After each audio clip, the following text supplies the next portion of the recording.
Hola, buenos días aquí. No sé si tenemos la misma hora ya, Jessica.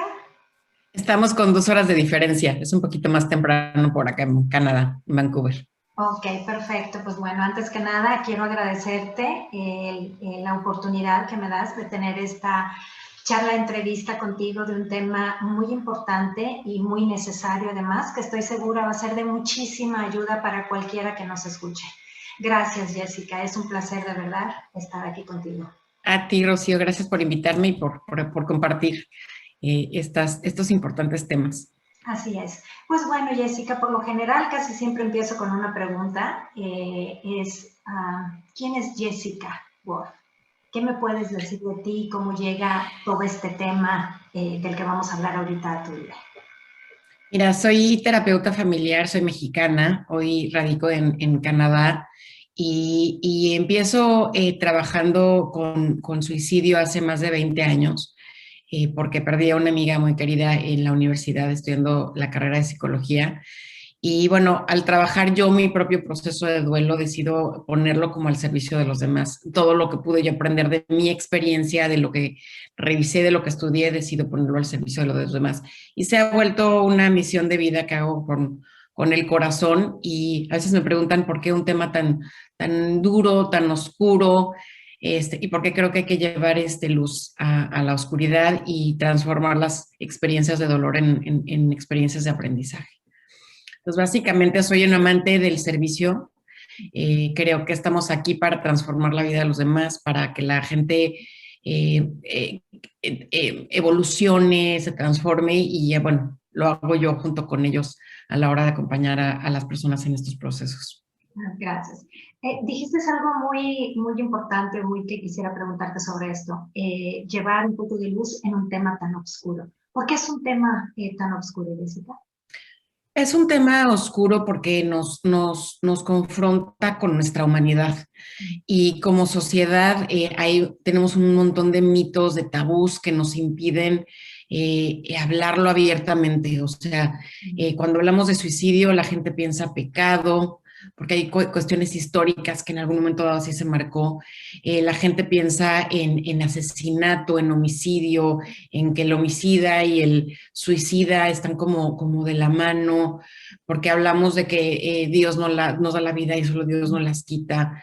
Y bueno, una serie de cosas que de alguna forma ensombrecen este tema y dejan al sobreviviente o al deudo por suicidio muy marginado, muy avergonzado, con mucha culpa y con una dificultad muy grande como para sanar ese proceso tan duro, ¿no? Y justo Entonces, bueno, se vuelve oscuro por una construcción social, básicamente. Exacto, justo era lo que te iba a preguntar. ¿Cómo afecta a las personas el suicidio? Como lo acabas de decir, bueno, influyen mucho las creencias, todo esto que nos acabas de mencionar. Pero, ¿qué es lo que tú has visto más a profundidad? ¿Cómo les afecta en toda la magnitud de lo que realmente puede ser un duelo por suicidio, ¿no? Mira, de entrada, cualquier pérdida es dolorosa, cualquier pérdida por muerte va a implicar un proceso de duelo, pero sí hacemos énfasis en que el proceso de duelo por suicidio tiene ciertas características particulares. Recientemente tenía una charla en una entrevista de la Asociación Mexicana de Suicidología, en donde hablábamos de la importancia de la especialización en el acompañamiento del duelo por suicidio, porque bueno, hay que entender lo que es el suicidio, hay que entender lo que es duelo y no solo eso, hay que entender qué es trauma también, porque las pérdidas por suicidio tienen también una carga adicional de trauma. Entonces, lo particular del duelo por suicidio es que el suicidio es una muerte repentina, aunque hubiera antecedentes previos de intentos previos o de depresión o de ansiedad, es una muerte siempre repentina, es una muerte siempre violenta, independientemente el método que se haya utilizado para llevarlo a cabo, siempre es violento y siempre es agresivo. Y agresivo quiere decir salpica e impacta a una cantidad de gente importante. Hay una culpa que se queda muchas veces instalada de qué pude haber hecho diferente, qué no hice, qué dice esto de suicidio de mí, de mi relación con el fallecido, por qué me abandonó. Entonces, bueno, aparece la pregunta del por qué y no solo como una pregunta aislada, sino como una pregunta constante, rumiante y casi obsesiva, que es también parte de como que tiene que ver mucho con la parte traumática.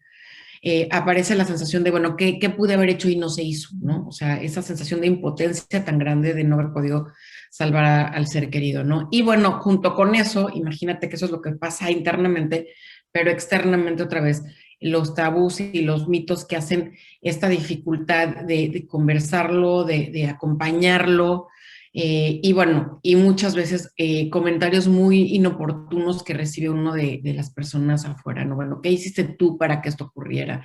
Ah, es que hubo un suicidio en tu familia, seguramente había una disfunción, ¿no? Una serie de cosas terroríficas que lo hacen todavía más complicado. Y la falta de conocimiento, o sea, creo que es un tema que sí en otros países, en Estados Unidos, en Canadá, se ha trabajado ya mucho el tema de la postvención en suicidio. En los países de Latinoamérica hay poco escrito en español. Entonces, bueno, hay poco acceso a esta información. Entonces, bueno, mi tarea y la tarea de muchos en países latinos es educar y compartir lo que sabemos sobre el tema. Em, tocaste temas muy importantes, como dijiste bien, de por sí ya, ¿no? Un proceso de duelo, no importa cómo haya sido la ausencia o la pérdida de este ser querido, trae entre ellos el sentimiento de culpa, ¿no?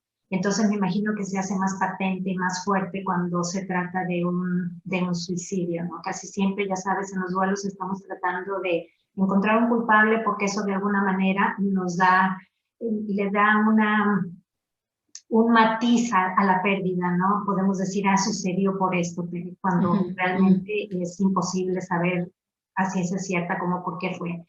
Pero dime, Jessica, ¿es previsible un suicidio algunas veces?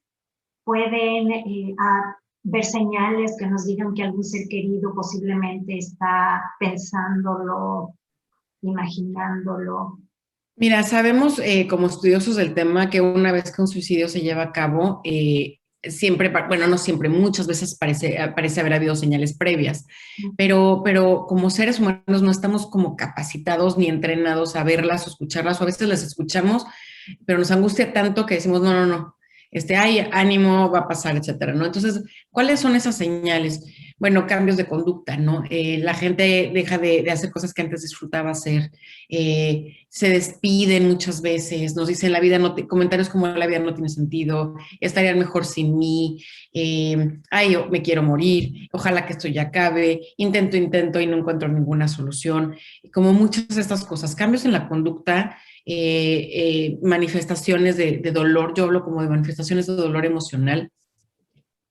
Y si esto sucede, creo que esto le llamamos ideación suicida, ¿no? Es como la primera etapa del proceso suicida, porque el suicidio no es nada más un evento, es un proceso. Y si vemos que alguien tiene ideación suicida, lo que hacemos nosotros, especialistas en el tema, es preguntamos por un plan, si es que la persona tiene ya un plan.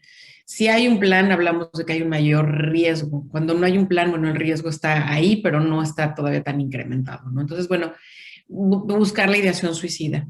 Pero tal vez siempre hay señales, o casi siempre hay señales, pero son difíciles de ver. E inclusive para el ojo experto es a veces difícil de verlo. Entonces, bueno, ¿qué hacemos con esto? Lo entrenamos, o sea, entrenamos a la gente a poder escucharlo, a verlo, ¿no? A mí me escriben con frecuencia y me preguntan, oye, tengo una persona que dice esto y bueno, yo les digo, bueno, escúchalo, es importante, es una llamada de atención y no una llamada de atención de estas que decimos, ay, está llamando la atención, no, si llama la atención con su vida es importante. ¿Y qué hacer? Bueno, buscar ayuda profesional, definitivamente sería el paso a seguir, ¿no? Exacto. Dijiste hace un momento, ¿no? Un duelo por suicidio. ¿Qué podemos esperar importante o realmente relevante, que todo lo es, por supuesto, en un proceso de duelo, pero lo estoy queriendo poner en comparación con un proceso de duelo normal? La culpa, me imagino, ya lo dijiste, nos hablaste de ella. La culpa, sí. La culpa es un tema, perdón, te interrumpí, la culpa es un tema central en el duelo por suicidio, como dices, y es algo muy complicado porque imagínate, además del dolor, todavía estar lidiando con que tiene que ver conmigo, algo que yo hice, etcétera, ¿no? La realidad, o sea, yo como lo abordo, lo trabajo, es que tú puedes haber sido responsable de una serie de cosas, como decir, bueno, no fui una buena mamá, discutí con mi ser querido, terminé con mi novio, lo que sea. Tú eres responsable de ciertas cosas. Nunca vas a ser responsable de que el otro elija terminar con su vida. O que el otro, porque al final de cuentas tenemos vida y cada quien hace de su vida lo mejor que puede o lo que quiere, ¿no? Si toma, no toma, si se mata, no se mata, si decide dejar el trabajo o no, si tiene una pareja o no. Las decisiones son personales.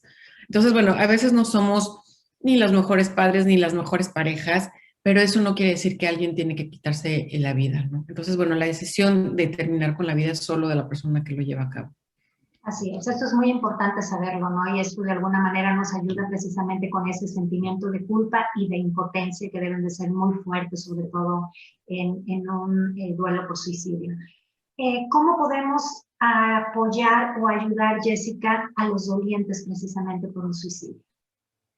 Mira, es una pregunta interesante y el duelo es una experiencia personal y muy particular. Cada quien lo va a vivir de una manera muy, muy diferente. ¿Y qué determina el cómo cada quien lo vive? Lo va a determinar la relación que se haya tenido con el fallecido, si era la mamá, el papá, el hijo, el hermano, el amigo, qué tipo de relación tenía con el fallecido. ¿Era una relación amorosa, cordial, conflictiva, distante?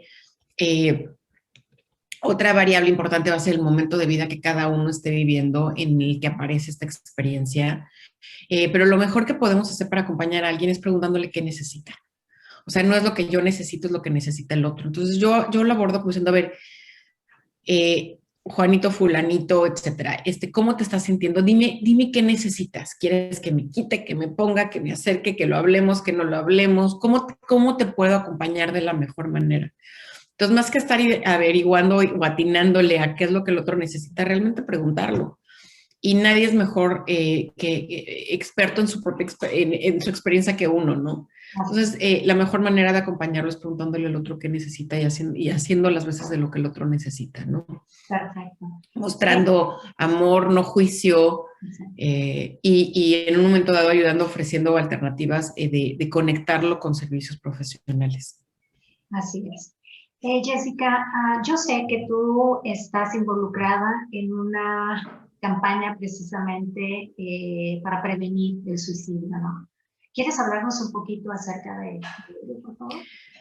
Mira, la realidad es que es curioso, pero en este mundo de la suicidología, hacer posvención, que es el trabajo con el duelo también, con el deudo, también es realmente hacer prevención. Entonces, bueno, yo hago prevención cuando la gente me escribe y me dice, tengo a alguien que está pasándola mal y le contesto el mensaje y lo redirijo a algún lugar.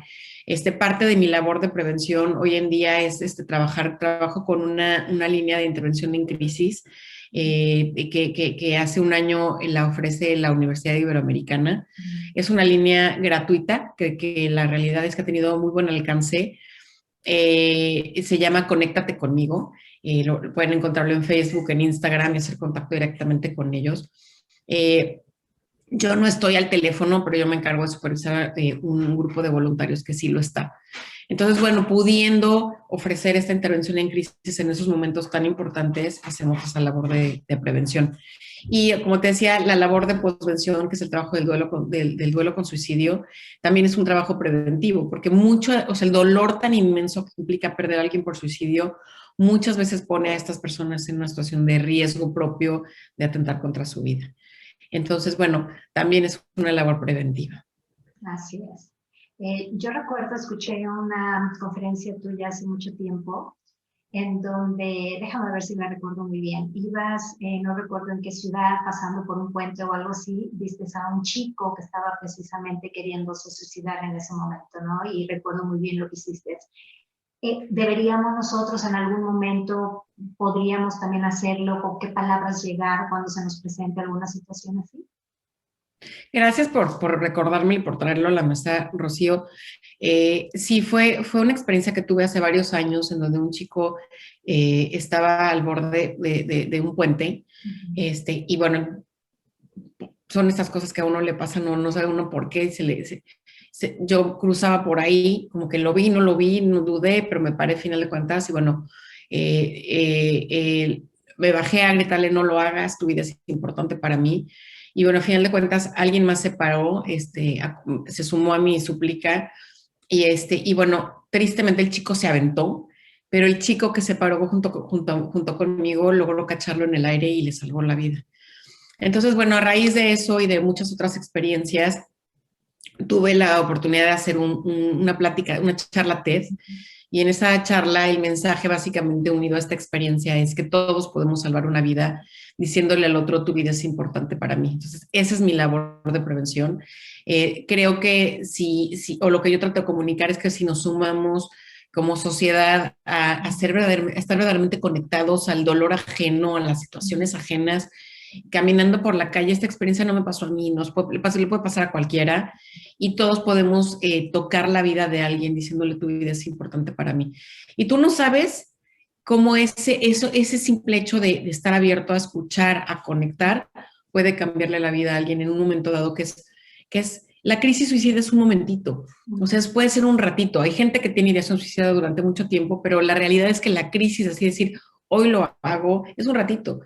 Y si logramos entrar en ese momento y decirle a alguien, detente, porque para que tú lo hagas me impacta a mí y porque a mí me importa tu vida, independientemente de quién seas, puede anclar a la persona la vida en ese momento. Entonces, hacer ese efecto de transformación.